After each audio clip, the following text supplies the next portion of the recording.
Romans 10 verses 9 to 13. The righteousness that speaks, confession, belief, and the universal call of grace. There is a kind of silence that suffocates, the silence of a soul unsure where it stands with God. Many live beneath it. They strive, yet feel uncertain. They believe something, but say nothing.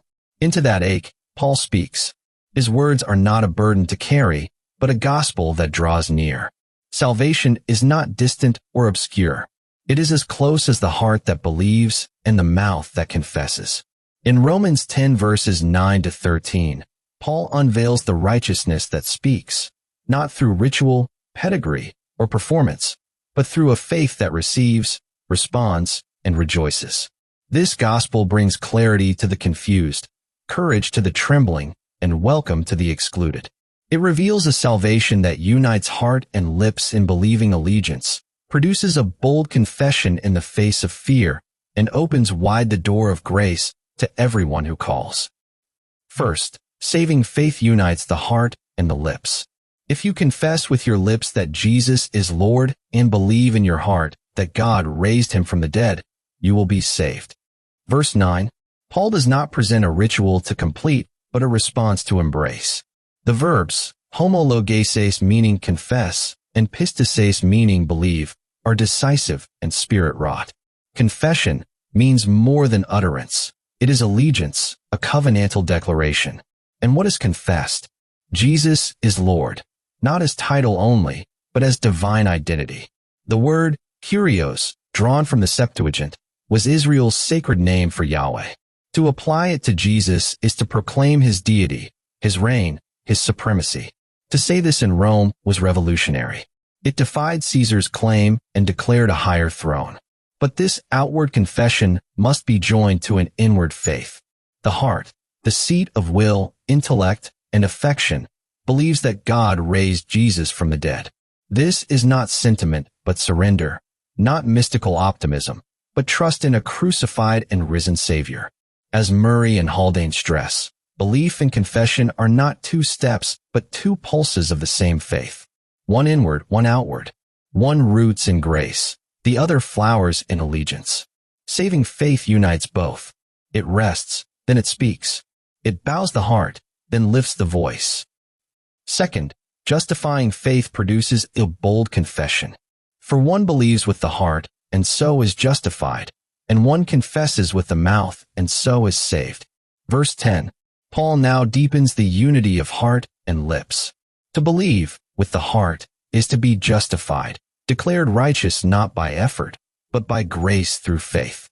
This faith clings to Christ crucified and risen, not as theory, but as refuge.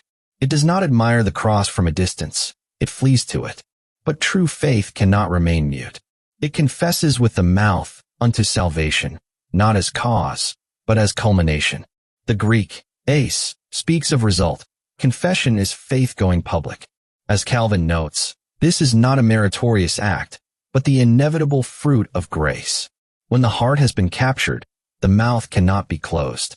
This confession, in Paul's day, could cost everything.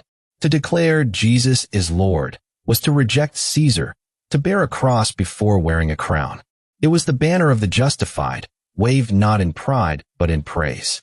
So faith speaks, clearly, courageously, because it has been saved.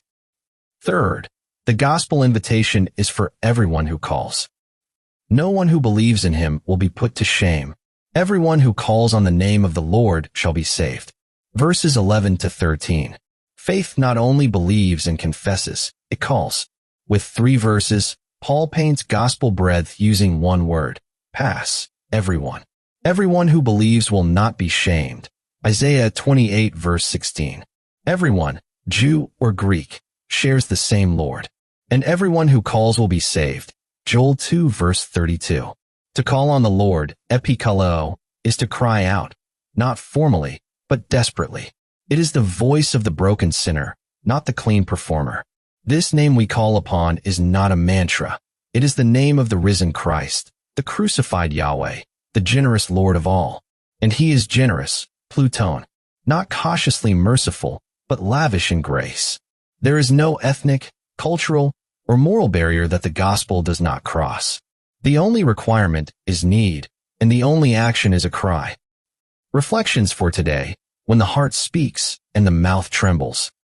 First, what voice do you listen to when shame visits uninvited? Many souls live under a quiet but relentless accusation.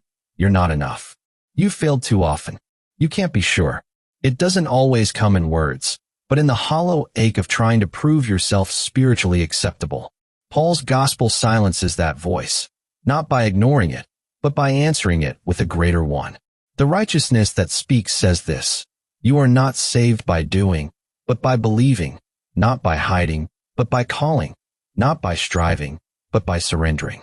Do you hear that better word? Second, have you complicated what God has made beautifully simple? We often treat salvation like an elusive formula, requiring the right feelings, the right theology, the right level of spiritual discipline. But Paul says it is near, not simplistic, but stunningly clear. Believe in your heart, confess with your lips. Why do we mistrust simplicity? Could it be we are still clinging to some idea of earning? Simplicity humbles the proud, because it declares, you bring nothing but need. Has the nearness of the gospel become offensive to you, or has it become your rest? Third, do you silently exempt yourself from the word everyone?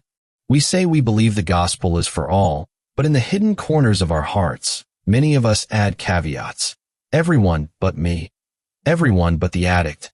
Everyone but the one who knew better. But Paul's use of pass, everyone, is a sledgehammer to those lies. The Lord is rich to all who call. That means your failures are not disqualifications.